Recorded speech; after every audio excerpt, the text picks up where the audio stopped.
So தமிழ்ல பாத்தீங்கன்னா ஒரு மர்டர் மிஸ்ட்ரி த்ரில்லர் படமாக எடுக்கப்பட்ட மூன்றாம் கண் அப்படின்ற திரைப்படத்தை இப்போ சன்எக்ஸ் ஓடிடி ஆப்ல ஸ்ட்ரீம் பண்ணிருக்காங்க. படத்தோட ரன் டைம் 1 hour 51 minutes கிட்ட வருது. IMDb ரேட்டிங் 10/6.7 கொடுத்துருக்காங்க.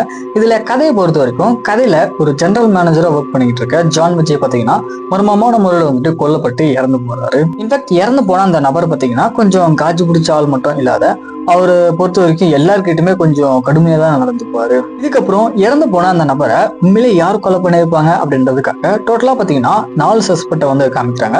இதுக்கப்புறம் நடக்கூடிய சுவாரஸ்யம் சம்பவம் என்ன கடைசி என்னாச்சு அப்படின்றது இந்த படத்தோட ஆன்லைன் ஸ்டோரியா இருக்கு. ஃபர்ஸ்ட் ஆஃப் ஆல் இந்த படத்தோட ஸ்டோரியா பாத்தீங்கன்னா ஒரு நல்ல மிஸ்ட்ரி த்ரில்லருக்கு ஏற்ற மாதிரி தான் இருந்துச்சு.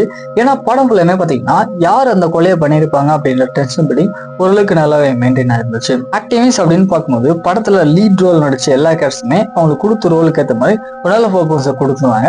இந்த பக்கம் டெக்னிக்கல் அப்படின்னு பார்க்கும்போது சினிமாட்டோகிராஃபி, பேக்ரவுண்ட் மியூசிக் இதெல்லாமே ஓரளவுக்கு ஓகேவா இருந்துச்சு. இந்த படத்தோட பெரிய நெகட்டிவ்ஸ் என்ன அப்படின்னா அந்த கேரக்டர்ஸோட பேக் ஸ்டோரி எல்லாமே பாத்தீங்கன்னா படம் பார்க்கும்போது நம்மளுக்கு சுத்தமா கனெக்ட் ஆக மாட்டேங்குது. அதுக்கப்புறம் இறந்து போன அந்த நபர் பாத்தீங்கன்னா இருந்தா என்ன போனா என்ன அப்படின்ற மாதிரி தான் படத்துல அந்த கேரக்டர் டிசைனிங்கே வந்து வச்சிருக்காங்க. ஸோ இதெல்லாமே பார்க்கும்போது கொஞ்சம் பியர்டா இருக்கு. ஓவரால் பாத்தீங்கன்னா ஒரு ஓகேவான மர்டர் மிஸ்ட்ரி த்ரில்லர் படம் வேணும் அப்படின்னா இந்த படத்தை டைம் பாஸ்க்காக வேணா ட்ரை பண்ணி பாருங்க. இப்போ சன்எக்ஸ் ஓடிடி ஆப்ல ஸ்ட்ரீம் பண்ணிருக்காங்க. செக் பண்ணி பார்த்துக்கோங்க.